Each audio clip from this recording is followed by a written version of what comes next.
सत्संग जी, प्रेम से कहना। निरंतर कल से हम संतों की वाणी सुन रहे हैं, उनके अनुभव सुन रहे हैं। बार बार यही कह रहे हैं कि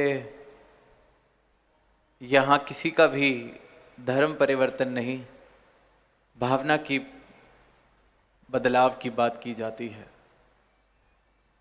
किसी के रहन सहन या खाने पीने के ढंग पर टीका टिप्पणी नहीं, बल्कि ये बताया जाता है कि ये तो सबको अपना ढंग मुबारक है, जो जैसे जी रहा है उसको वो जीना मुबारक है।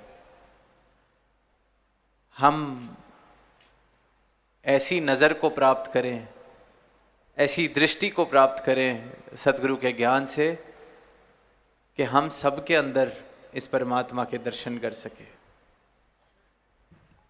हम सभी में इस प्रभु को देख सकें। तो सही मायनों में हम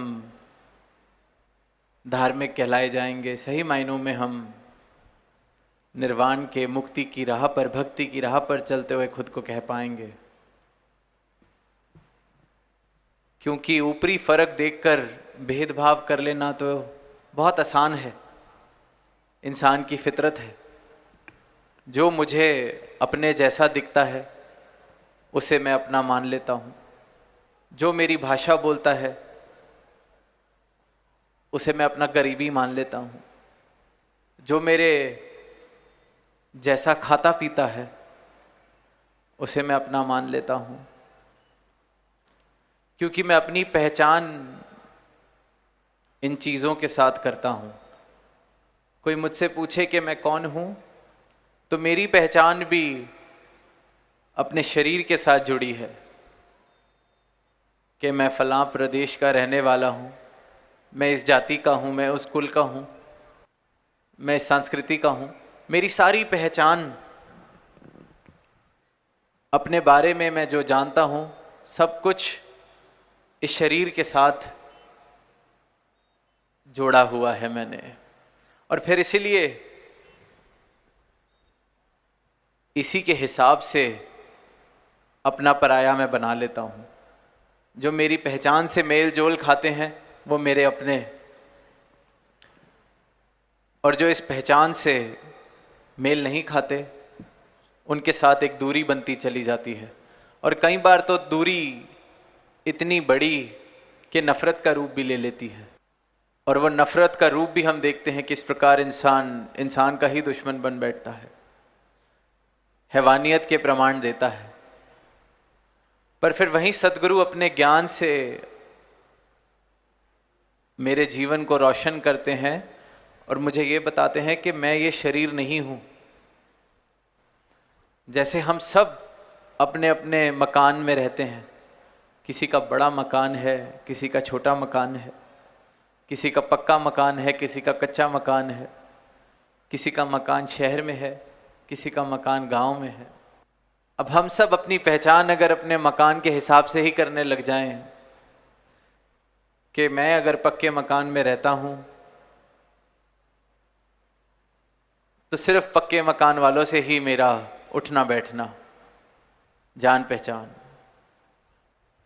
या मैं अगर कच्चे मकान में रहता हूं तो सिर्फ कच्चे मकान वालों से ही मेरा उठना बैठना, खाना पीना, मेल जोल, या मेरा मकान शहर में है तो जिनका मकान शहर में है मैं सिर्फ उनके साथ ही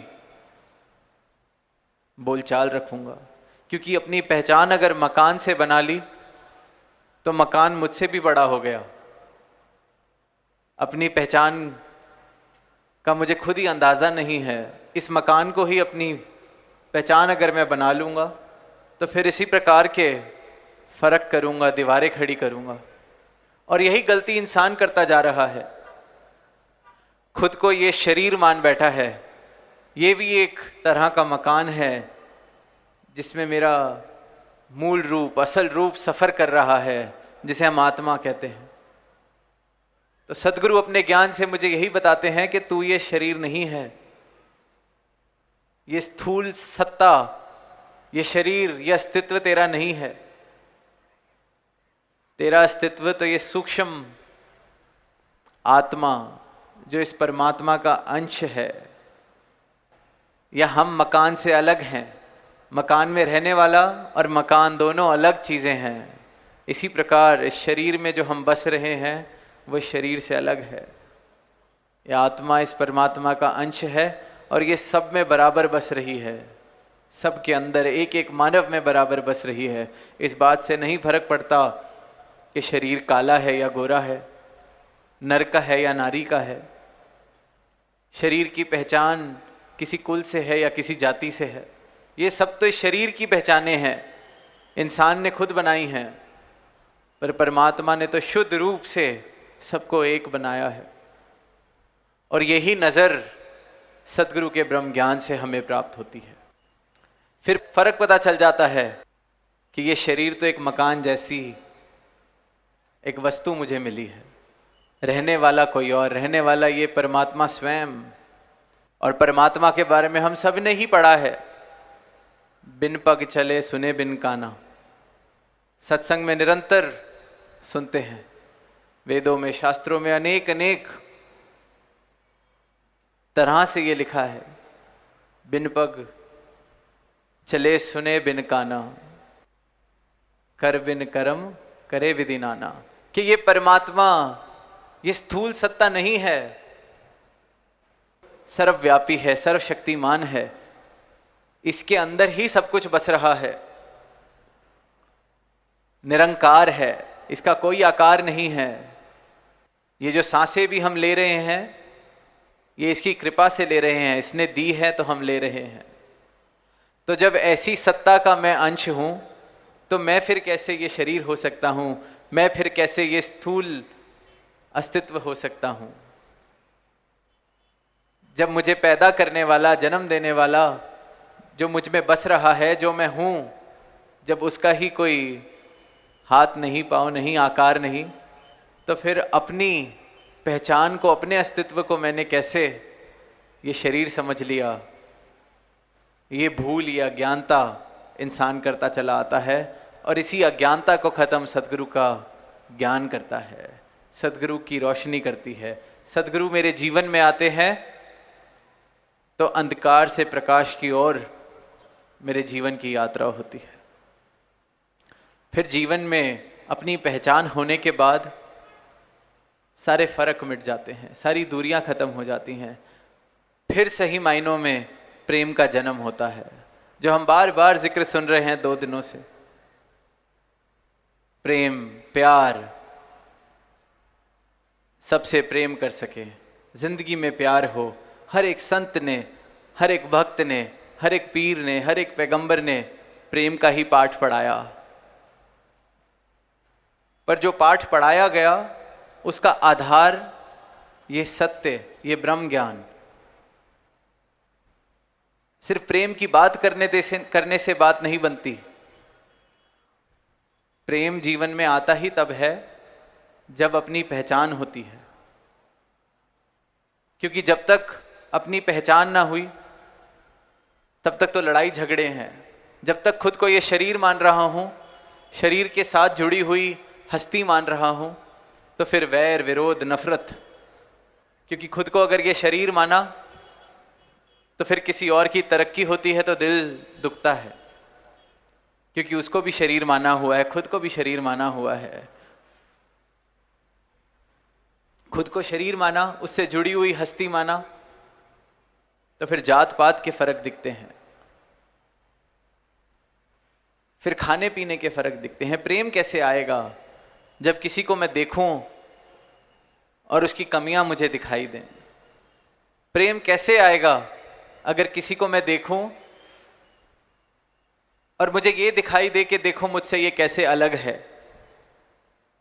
कोई काला किसी गोरे को देखे और कहे कि ये गोरा है, ये मुझसे अलग है। कोई किसी प्रकार का भोजन खाने वाला किसी और को देखे और कहे कि ये मुझसे अलग है। जब खुद को अलग अलग करके देखेंगे तो प्रेम कैसे आएगा? प्रेम तो तब मुमकिन है जब सब में खुद को और खुद में सबको देख सकें। और इसे ही ज्ञान की दृष्टि कहा गया है, इसे ही ब्रह्म ज्ञान की दृष्टि कहा गया है। और यही दृष्टि सद्गुरु देते हैं। कि ये प्यार को जब तक बांट रहे हैं, जीवन में प्रेम है, तो हर जगह बहार है, खुशियां हैं, सुंदर एक संसार बस रहा है। और प्यार नहीं है तो जिंदगी बेकार है, और ये सब मानते हैं। पर सदगुरु का जब ब्रह्म ज्ञान मिलता है, ये समझ आ जाता है कि इस प्यार का जन्म होता कहाँ से है, ये प्यार जीवन में आता कहाँ से है। अगर जिसके दर्शन मैं करूं, जो इंसान मुझे दिख रहा है, उसमें मैं प्रभु का रूप देख सकूं, ये देख सकूं कि ये मुझसे अलग नहीं है। ये ऊपर ऊपर जो भी फर्क दिख रहा हो, ये शरीर वाली आंखें जो भी फर्क देख रही हो, पर अंदर से हम एक, इस निरंकार का अंश, इस परमात्मा का अंश, इस भगवान का अंश एक हैं। जब किसी को देखूं उसमें खुद को देख पाऊं, तो फिर खुद से कैसे नफरत हो, खुद से कैसे वैर हो, प्रेम ही प्रेम होगा। जब खुद में देखूं तो सबके लिए देख सकूं, सबके लिए सोच सकूं, सबके लिए भले की कामना कर सकूं, क्योंकि सब में ही खुद को देख रहा हूं, सब में इस परमात्मा के दर्शन हो रहे हैं। तो जब जीवन ऐसी नजर को प्राप्त कर लेता है, तो वो जीवन धार्मिक हुआ, तो वो जीवन वाकई ही फिर प्रेम करने के काबिल बनता है। तो ये जीवन कल्याणकारी बन सके, ये आत्मा जो मिली है इसका कल्याण हो सके, ये मानव तन जो मिला है, ये जिस कारण से मिला है, जिस कार्य को करने के लिए मिला है, वो कार्य पूरा हो सके, इसलिए ये समागम रचे जाते हैं। इसलिए ये संत आवाज देते हैं कि इस नजर को प्राप्त कर लिया जाए तो जिंदगी में बहार ही बहार है, खुशियां ही खुशियां हैं, क्योंकि सब में मैं खुद को देख सकता हूं। सोच के देखें, जीवन में अगर ये नजर मिल जाए तो फिर कैसे छोटी छोटी बातों का कई बार जो बुरा लग जाता है, जीवन उससे ऊपर उठना शुरू हो जाता है, क्योंकि कहने लगते हैं कि कोई बात नहीं, अपना ही है। मैं भी तो कभी कभी ऐसे कर देता हूं। जीवन आसान होता चला जाता है, प्रेम जीवन में आने लगता है, रिश्तों में आने लगता है, घरों में आने लगता है। मेरे जीवन में अगर प्रेम है तो फिर मेरे जीवन के हर पहलू में वो प्रेम दिखने लगता है। तभी बात बनती है। सिर्फ कहीं बाहर दो मीठे शब्द बोल लेने से ये बात नहीं बनती कि बहुत प्रेम करने वाला इंसान है। जिसके जीवन में प्रेम हो, जो इंसान प्रेम करने वाला हो, उसके हर पहलू में ही प्रेम नजर आने लगता है, दिखने लगता है। तो जहां बार बार जिक्र हो रहा है कि ये फर्क मिट जाए, अभी कुछ दिन पहले ही होली का त्योहार, तो कैसे जब रंग लगा दिए जाते हैं तो सब एक जैसे ही दिखाई दे रहे हैं, सबके चेहरों पे रंग लगा हुआ है, सब एक जैसे, एक समान, पहचान भी नहीं पाते कौन है, किससे बात कर रहे हैं। कई बार तो ऐसा भी रंग लगा होता है। और सदगुरु जो रंग लगाते हैं उससे हम वैसे ही एक हो जाते हैं, ये एकत्व वाला रंग लगा देते हैं।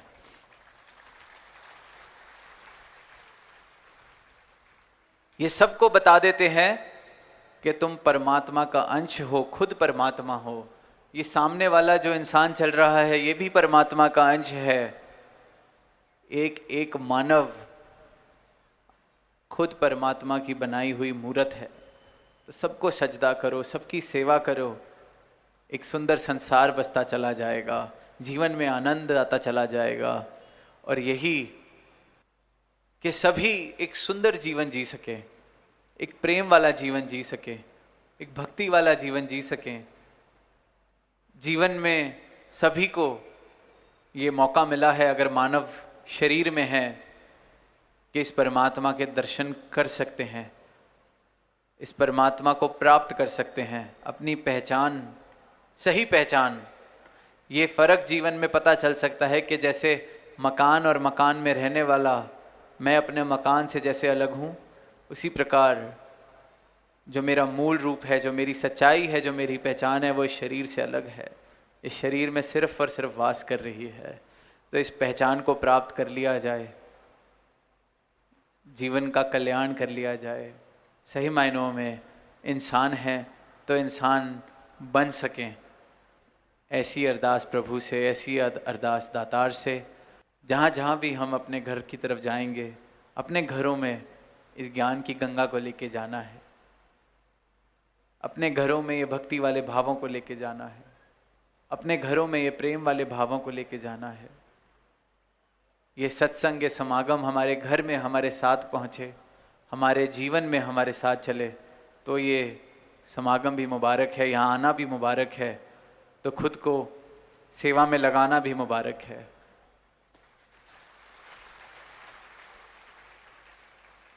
तो दास और शब्दों का सहारा ना लेता हुआ सबसे इजाज़त चाहेगा, प्रेम से कहना।